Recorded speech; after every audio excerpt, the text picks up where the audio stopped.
یہاں ایک سوال اور ہے کہ یہ مزارات پہ مختلف انداز میں لوگ حاضری دیتے ہیں، کوئی بوسہ دے رہے ہوتے ہیں، کوئی جھکے ہوئے ہوتے ہیں، کوئی دور سے بیٹھ کے کرتے ہیں، کوئی علیحدہ سے آتے ہیں، مختصر کھڑے ہوتے ہیں، فاتحہ کرتے اور چلے جاتے ہیں. صحیح. دعا مانگنے کا مختلف انداز ہوتا ہے.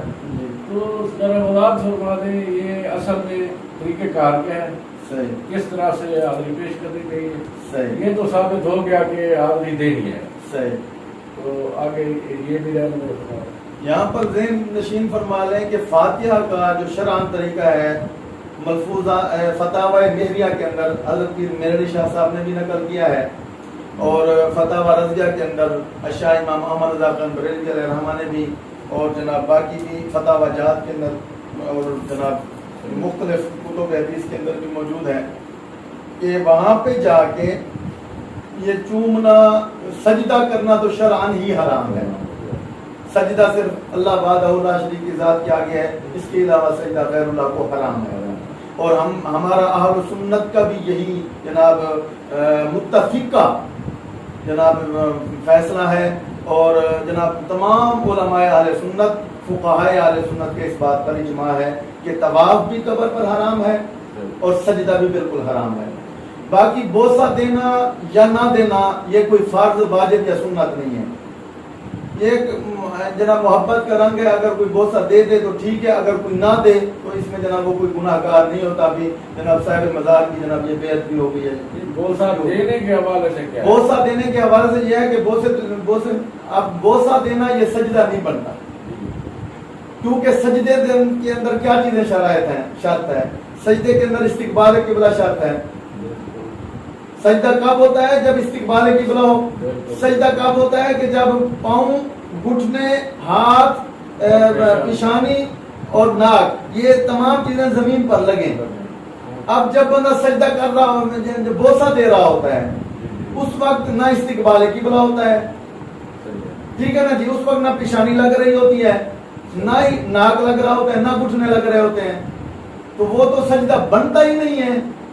احتراماً جناب جس طرح کے والدین کے ہاتھوں کو بوسہ بندہ دے دیتا ہے، یا مرشد کے ہاتھ کو یا استاد کے ہاتھ کو بوسہ دے دیتا ہے، اسی طرح اگر کوئی اللہ کا ولی ہے جناب مرد کلندر ہے، اس کی بارگاہ میں ادباً اگر کسی نے بوسہ دے دیا تو اس کے اندر شرعاً کوئی ممانعت یا قباحت نہیں ہے.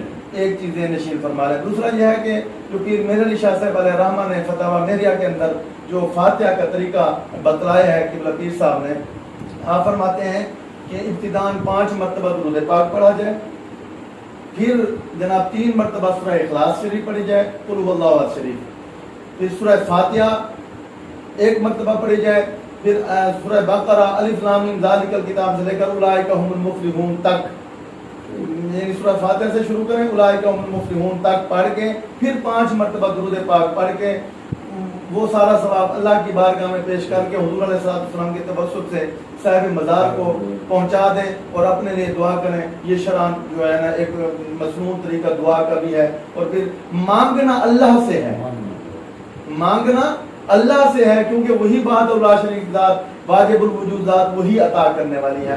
ہاں باقی رہا ان کے توسط سے صاحب مزار کی جو اللہ کا ولی ہے ان کے توسط سے ان کے وسیلے سے دعا مانگنا یہ قرآن و حدیث سے ثابت ہے. تو اس کے اندر اگر اس پر گفتگو کریں تو بہت جناب آگے چلی جائے گی، لیکن مختصراً عرض کرتا ہوں کہ اللہ کے ولی کا وسیلہ پیش کر کے مانگا جائے تو اللہ تعالیٰ ضرور قبول فرماتا ہے، جلد قبول فرماتا ہے. اس کے حوالے سے میں ایک چھوٹی سی مثال دے دوں کہ ایک بزرگ ہیں، وہ فرماتے ہیں کہ جناب میرا ایک مسئلہ تھا، کسی میں پریشانی میں پھنس گیا، اب وہ مسئلہ حل نہیں ہو رہا تھا. تو پھر میں نے کیا کیا کہ ایک مرتبہ رات کو درود پاک پڑھتے پڑھتے مجھے نیند آ گئی. تو خواب کے اندر حضور علیہ السلام کی زیارت ہوئی. حضور علیہ السلام نے فرمایا ہاں بھی تو کیوں پریشان ہے؟ اس نے کہا جی میرا یہ فلاں مسئلہ ہے. حضور علیہ السلام نے فرمایا کیا تیرے شہر کے اندر کسی اللہ کے ولی کی قبر ہے؟ تو اس نے عرض کی جی ابن یحییٰ اللہ کے ایک ولی تھے، وہاں پر ان کی مزار تھی تو ان کی ہے. حضور نے فرمایا کہ وہاں چلے جاؤ، وہاں جا کے اللہ کی بارگاہ میں دعا مانگو، اللہ قبول فرمائے گا. تو وہ بزرگ فرماتے ہیں کہ میں وہاں گیا، وہاں جا کر دعا مانگی، اللہ تعالیٰ نے قبول فرما دی. ایک یہ بات نشین فرما ہے. دوسری بات یہ ہے کہ جہاں پر دعا کہاں پر مانگنی چاہیے.